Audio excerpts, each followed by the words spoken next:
तर नमस्कार मित्रांनो, आपण आहे मंगळवेढ्यातील एका जालळमधील छोट्याशा गावात आणि तिथला एक साजन शेंबडे म्हणून व्यक्ती आहेत. तर त्यांना आपल्या ड्रीम इलेव्हन गेम प्लेचा अनुभव विचारूया, त्यांनी कसं काय केलं. बोला. तर साजन शेंबडे, तुमचा काय अनुभव या ड्रीम इलेव्हन ॲपबद्दल? नमस्कार मित्रांनो, ही माझा गुरु आहे. तरी आतापर्यंत कमीत कमी मी 80-90 हजारला तोट्यात आहे ड्रीम इलेव्हन लावल्यामुळं. तुम्ही मग बघा की कसा आहे गुरु.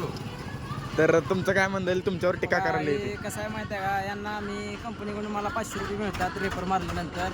मी यांना एकदा नाद लागला, त्यांनी नाद सोडला नाही. लई खेळायचं नसते ड्रीम इलेव्हन, पण ह्यांनी जास्त केल्यामुळे त्याचे पैसे गेले. मग तुमचा काय अनुभव, तुम्हाला कधी लागलेत पैसे? आतापर्यंत 1.5 लाख रुपये आम्ही ह्याच्यात आहे लॉसमध्ये, तरी सॉ ड्रीम इलेव्हन लावतोच.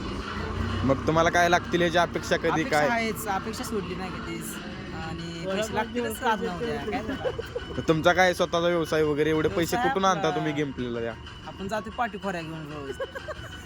सगळंच 300-400 रुपये आलं म्हणजे इकडे लावत असते. काय करायचं, मी तर पंपावर कामाला आहे मित्रांनो. काय सांगायचं तुम्हाला, ह्या माणसानं मला ड्रीम इलेव्हन लावायला शिकवलं आणि मी कर्जबाजारी झालो अक्षरशः. तर तुम्हाला थोडक्यात काय सांगायचं आहे ॲपबद्दल?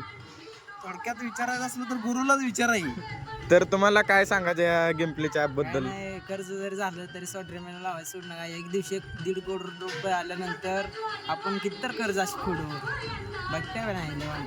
थँक्यू सर, मुलाखत दिल्याबद्दल. तुमचा छोटासा वेळ दिल्याबद्दल तुमचं मंडळ आभारी आहे. तरी नमस्कार. धन्यवाद.